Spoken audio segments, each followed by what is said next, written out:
A political candidate's bid for our votes is supposed to be a higher order of expression with moral implications for the kind of people we are and the kind we want to become. But increasingly in this country, candidates are merging the two, selling themselves like an underarm deodorant in commercials just long enough to pound in some mindless slogan that cheapens candidate and voter alike.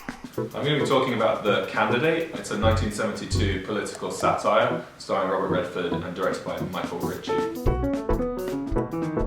When we think about political satire today, we might think of Armando Iannucci, for example. TV shows like Veep or The Thick of It that kind of embody this deep cynicism about the incompetence of our political system. Lots of cringe comedy situations that emphasize human fallibility, dismantling the squeaky clean idealization of the politician figure. You know, when you meet the real, the actual people, they're from a different fucking species. Why do they wear clothes with writing? And why are they so fucking fat? I know, and stupid. A fascination with political PR. People really like it when you go just a bit early.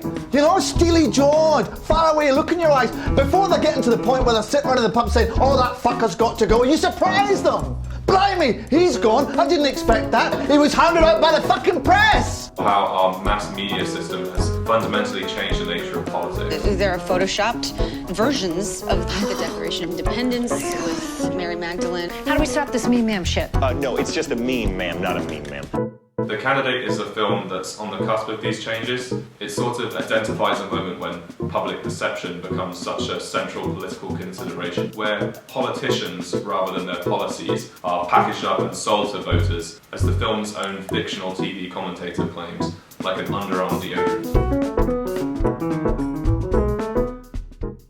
Redford's John McKay is an idealistic young lawyer managing local cases of social injustice and environmental law. He is also the son of an ex-Democratic senator. He finds himself being headhunted by Democrat political consultant Marvin Lucas, played by Peter Boyle, who wants him to run for a seat in the Californian Senate against Crocker Jarman, played by Don Porter, who's kind of an embodiment of the conservative Nixon-era status quo. Lucas sees McKay's potential as a passionate activist, that his attractive young charisma might work well for the cameras, with also a trustworthy political family name to back him up. Lucas sort of assures him that he won't win, that Crocker's power is too cemented, that he's too popular, therefore has the freedom to basically say whatever he wants. You can go with the things you believe in.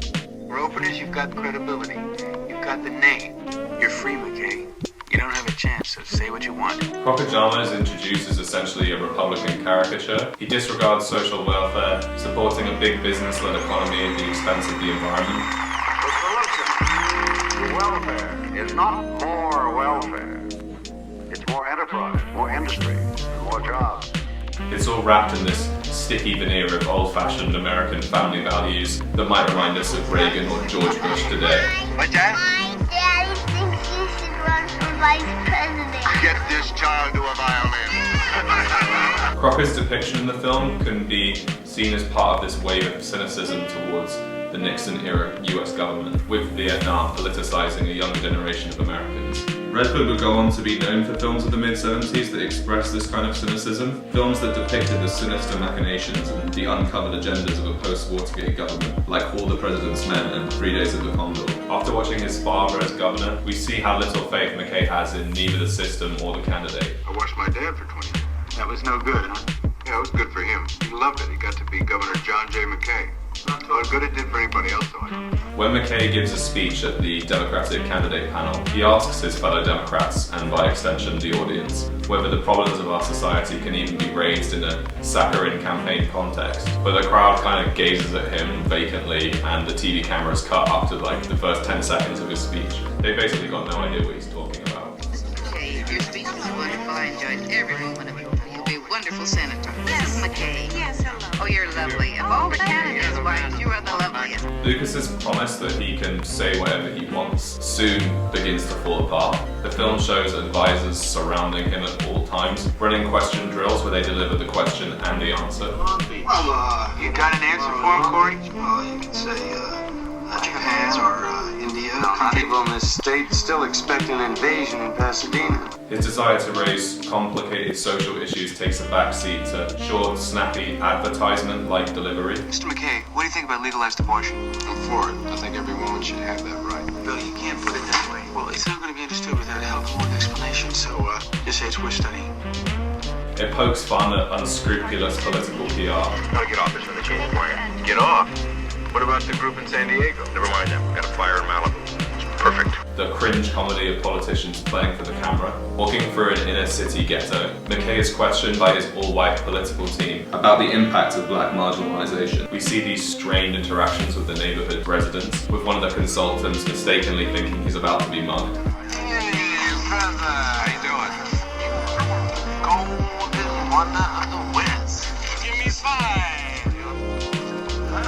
Hey, man. Hey, 5. That's my man. But look here. This kind of situation is exactly the kind of thing we might see in a show like The Thick of It. A politician hankering for positive PR with everyday, ordinary people reveals how cringe-inducingly out of touch they actually are. Sorry. Hello, Hugh Abbott. Nice to meet you. Do you know what it's like to clean up your own mother's piss? I'm sorry? There's a reoccurring motif in the film of McKay being unable to talk privately with Lucas. Confining his doubts about the campaign are interrupted by hordes of political consultants banging on the doors like animals. Already agreed to them. Get your ass out of here! The whole diegetic backdrop is constantly putting you on edge. The film's shot in this kind of documentary handheld style, as though it's following a real-life election. The documentary aspects are intercut with slightly more stylized moments. A scene in which Redford speaks to an audience of voters at a shopping mall. A microphone malfunction causing this anxiety-inducing feedback. Sorry, I'll have it fixed in a second. Creates this inevitable disconnect. The issues he's trying to raise lost in translation over bumper stickers and his smiling face printed onto the side of a balloon. Redford was a really good choice for the role. He's already, by this point, a bit of a megastar in Hollywood. We see the scenes of him being mobbed in this kind of frenetic realism of a documentary style. He rings true to a subconscious of the 70s audience, many of whom would have likely been pretty familiar with Robert Redford's popularity and media celebrity. The climactic TV debate of any election between Crocker and McKay offers us this kind of watershed moment, this chrysalis of McKay into a full candidate. Right at the beginning of the film, we see McKay respond honestly to a question about busing. Busing was this controversial hot topic in the 70s. It essentially wanted to encourage a more even distribution of white and black kids in American schools. At the beginning of the film, he says he's for it openly and honestly. What about busing? I'm for it. That's a first. By the end, McKay says much more, deflecting the question to exonerate the importance of more general reforms in the school system.